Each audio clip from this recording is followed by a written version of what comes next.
Pronto. Vamos ver aqui.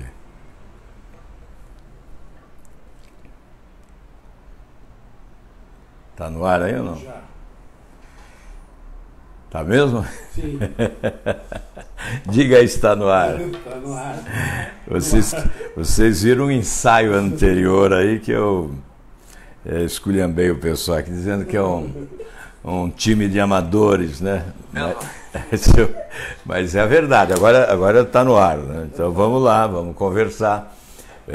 Estou no escritório em Curitiba, tenho aqui uma agenda de compromissos, né? Mas antes de iniciar as audiências aqui, que vou começar com o ex-governador do Paraná, Orlando Pessutti, depois um pessoal que vem de Itajaí, uma ex-deputada de São Paulo, depois a Associação dos Aposentados e Pensionistas do Setor de Telecomunicações do Paraná, depois o presidente do Sindotec, Sindicato dos Operadores de Transporte Escolar em Curitiba, e além dos políticos que virão aqui, né? Na sexta-feira à tarde é dia destas conversas aqui no meu escritório, que fica aqui no centro de Curitiba, né? E comentar alguns fatos da semana com vocês, né?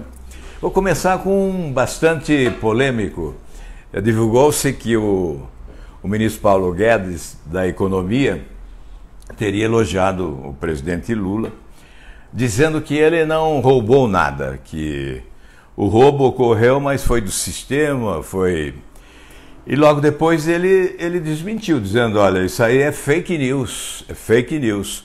Seria surpreendente se o ministro da Economia absolvesse quando o ministro da Justiça condenou. A condenação foi do ministro Moro, quando ainda era juiz aqui em Curitiba, e condenação confirmada depois pelo Tribunal de Segunda Instância, e ainda uma nova condenação pela juíza substituta. Na verdade, há uma tentativa, né, de transformar o preso por corrupção, portanto, um preso comum, que está preso porque foi condenado por corrupção, roubo mesmo, né, lavagem de dinheiro, etc.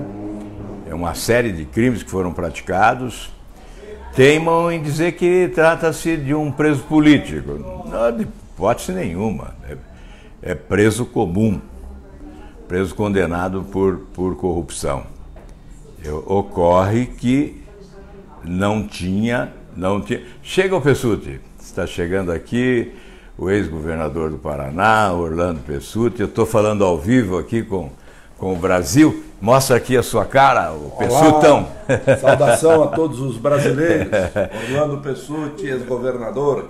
Com muita alegria eu recebo você aqui, Pessutti. Senta ali, ó, e vamos... Não fique de pé, fique sentado, né?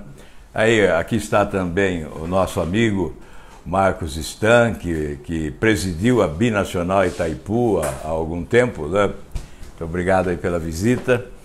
E o Pessutti é uma figura bastante popular no Paraná, um político já da velha guarda. Nós somos da velha guarda, não é o Pessutti, mas somos da boa política. Quando falam em nova ou velha política, não importa se velha ou nova, o que importa é se é a boa política, isso é que importa.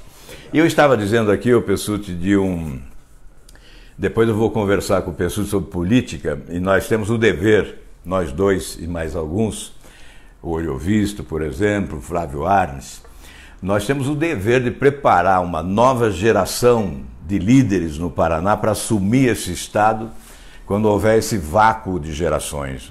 Então, acho que esse é um dever nosso, depois vamos conversar sobre isso. Mas eu estava falando aqui com o meu pessoal, né, os meus amigos do Brasil todo,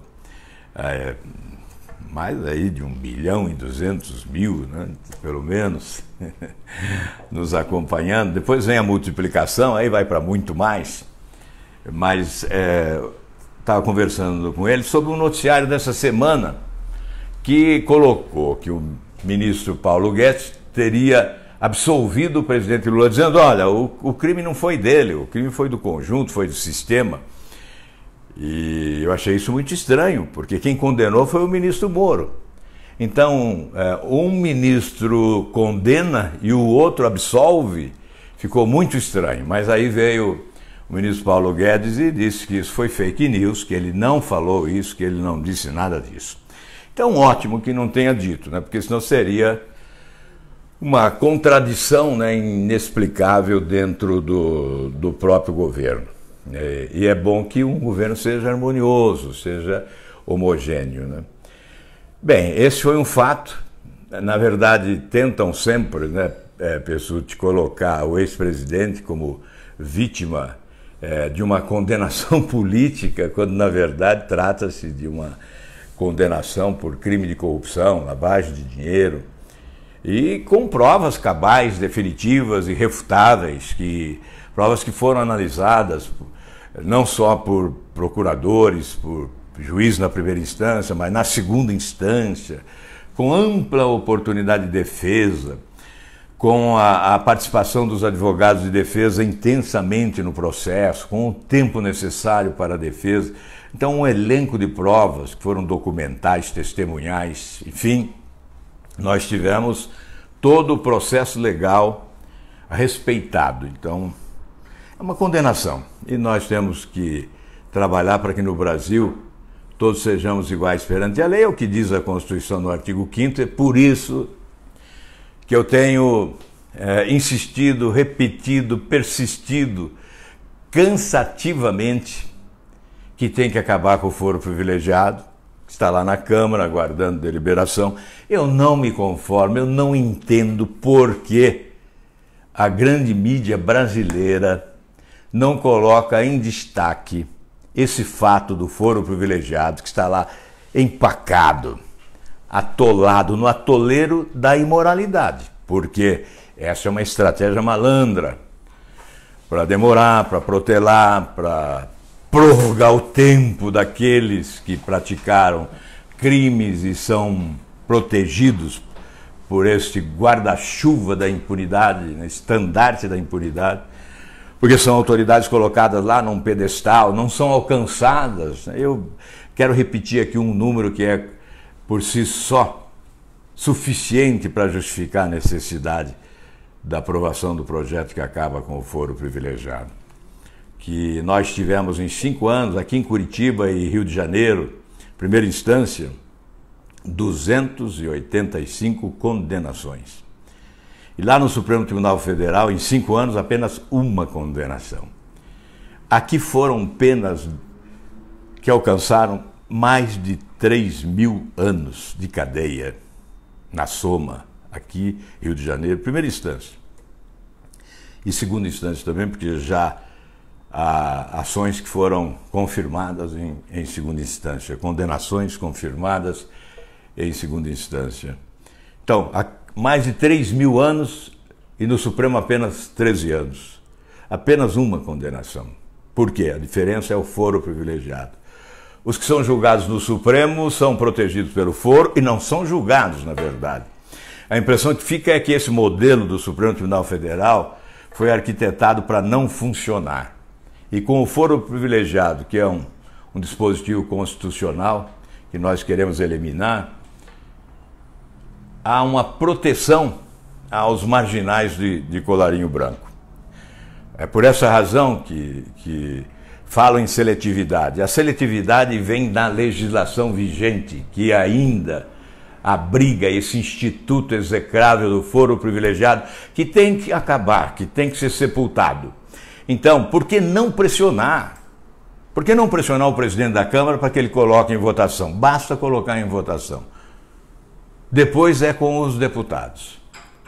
E não há um deputado, eu imagino, que tenha coragem de votar contra e sair às ruas.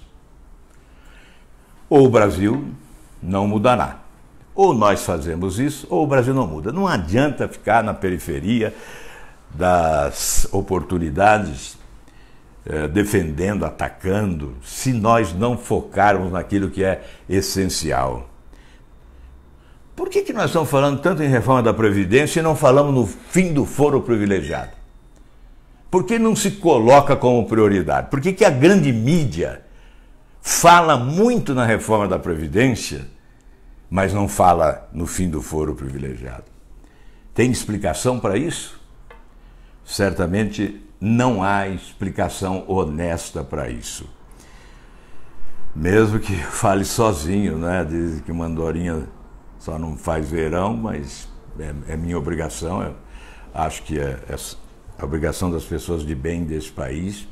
Nós temos que nos unir e pressionar a Câmara dos Deputados para votar esta matéria. Nesta semana, tivemos um debate lá no plenário do Senado Federal, quando chegou o projeto em regime de urgência da Câmara dos Deputados, que legisla em benefício dos partidos políticos e adota uma série de providências, entre elas uma anistia, que alcançaria, pelos cálculos que fizeram, 70 milhões de reais. Então haveria uma anistia para multas aplicadas por incorreções nas prestações de contas ou má utilização do dinheiro público, que é o dinheiro do fundo partidário, do fundo eleitoral.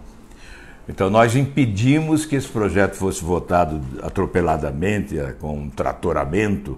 Nós impedimos que esse projeto fosse votado, exatamente porque temos que questionar alguns dos seus pontos. Se é importante aprová-lo, e porque há ali uma legislação sobre partidos políticos, autonomia dos partidos políticos, mas nós não podemos aceitar certas coisas, como, por exemplo, há lá um dispositivo que possibilita uma comissão provisória ter vigência de 8 anos, é muita coisa.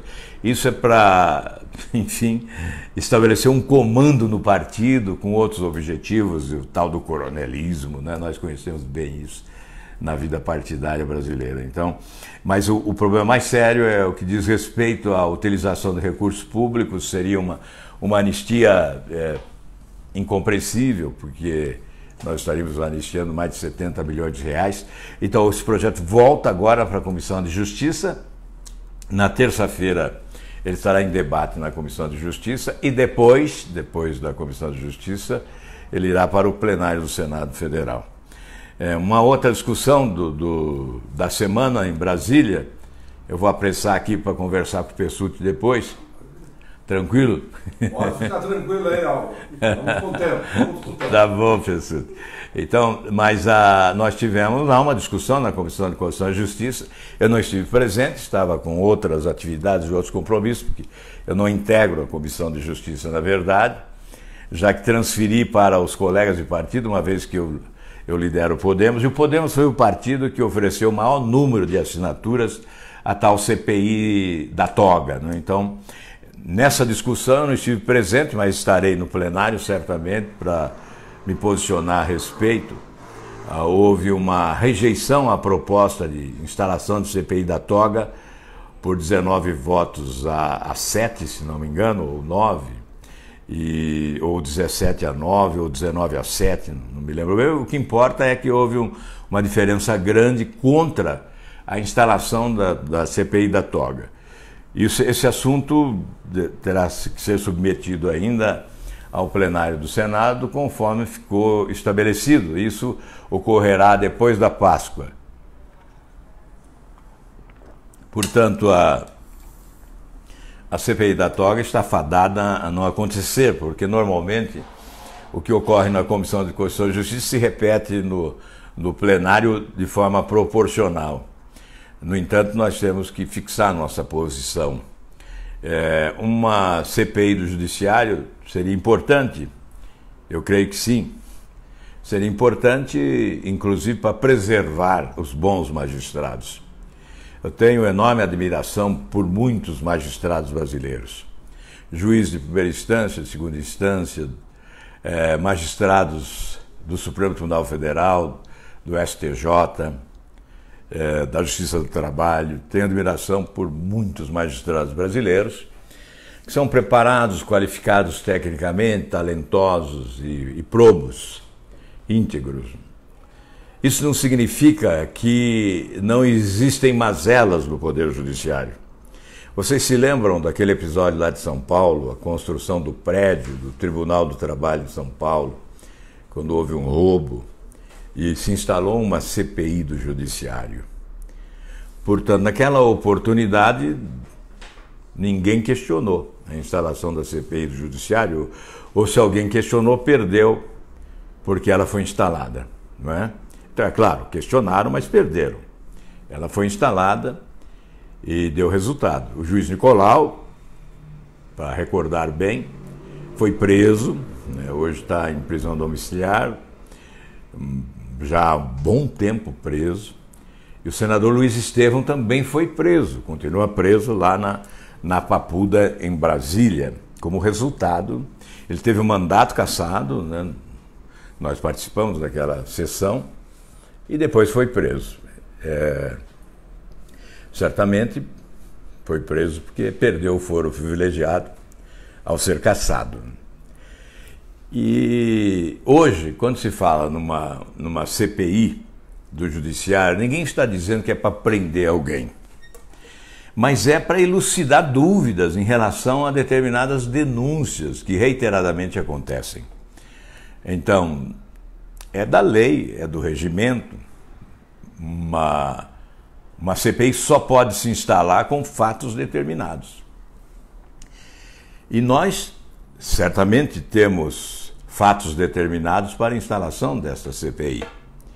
São fatos que se originam em denúncias do conhecimento público, que foram selecionadas para o requerimento. Então, há razões para a instalação da CPI. Certamente, as pessoas de bem do judiciário, juízes, ministros dos tribunais superiores, todos os que são do bem admitem a instalação de uma CPI para apurar fatos determinados e não para esculhambar o Poder Judiciário, para esculhambar os tribunais superiores. Não. Seria para apurar fatos determinados que tiveram origem em denúncias do conhecimento público. E é evidente que nós temos que discutir modelo, que modelo nós queremos para a composição dos tribunais superiores. Há inúmeros projetos, certamente a CPI seria, portanto, uma grande oportunidade para essa discussão e para a elaboração de uma proposta que nasceria da CPI, a fim de que possamos mudar um modelo que está denunciado pelos acontecimentos, né? Que é um fracasso, porque se o Supremo não funciona é porque o modelo não é bom. Se o povo brasileiro não está satisfeito com a justiça que temos, é porque o modelo não é bom. Então nós temos que corrigir esse modelo. Nós temos que idealizar um novo modelo. E a CPI seria, sim, um palco adequado para a mudança do modelo, não é? A instalação no país de um novo modelo. Enfim, esta é a nossa posição. Muito tranquila, madura, responsável. Eu não acho que uma CPI vai estabelecer um choque entre poderes, não. Não vai tumultuar o ambiente. Há quem diga, olha, agora é hora de gerar emprego, de promover reformas, tudo bem, mas essa é uma reforma também necessária do modelo de composição dos tribunais superiores. Então, é uma reforma necessária. Nós estamos no tempo das reformas. Ninguém mais do que nós defende a necessidade de reforma para a geração de empregos, uma reforma tributária. Só se fala na reforma da Previdência, mas a mais importante para a geração de empregos é a reforma tributária, que vai estimular a economia, aos investimentos, aos investidores, vai ser um estímulo aos investidores, tirarão os recursos do banco para investir, gerar emprego, renda e certamente receita pública também, né? Este é um retorno inevitável, porque nós precisamos sair desse capitalismo financeiro para um capitalismo industrial, para um capitalismo não que estabeleça o lucro por intermédio do empréstimo do dinheiro, mas estabeleça o lucro por intermédio dos investimentos produtivos, gerando emprego e produzindo produtos, alimentando o desenvolvimento. Então, é hora das reformas, sim, mas a CPI não atrapalha a reforma alguma. A CPI seria lá no Senado, as reformas começam pela Câmara, e nós faríamos, a partir do Senado, então, uma outra reforma, que é essa reforma do Poder Judiciário, que também é importante. Bom, eu acho que já falei bastante hoje, né? Quero agradecer a sua atenção, a sua companhia aqui, desejar a todos um ótimo final de semana. Vem aí o sábado. Aqui no Paraná, o Atlético vai enfrentar o Toledo na disputa do Campeonato Paranaense. Lá em São Paulo, o Corinthians vai enfrentar o São Paulo. Lá no Rio de Janeiro, o Flamengo vai enfrentar o Vasco. Lá em Minas Gerais, o Cruzeiro vai enfrentar o Atlético. Lá no Rio Grande do Sul, o Colorado vai enfrentar o Grêmio. Enfim, em todos ou quase todos os estados brasileiros, nós teremos decisões dos campeonatos estaduais, né? E como a vida não pode ser só trabalho, só sofrimento, só tristeza, só aborrecimento, só indignação em relação aos desmandos, aos descalabros da administração pública, a vida tem que ser também um pouco de lazer no final de semana, uma integração nacional através do futebol fortalece também a nacionalidade. Um grande abraço a todos e um ótimo final de semana. Estejam conosco sempre.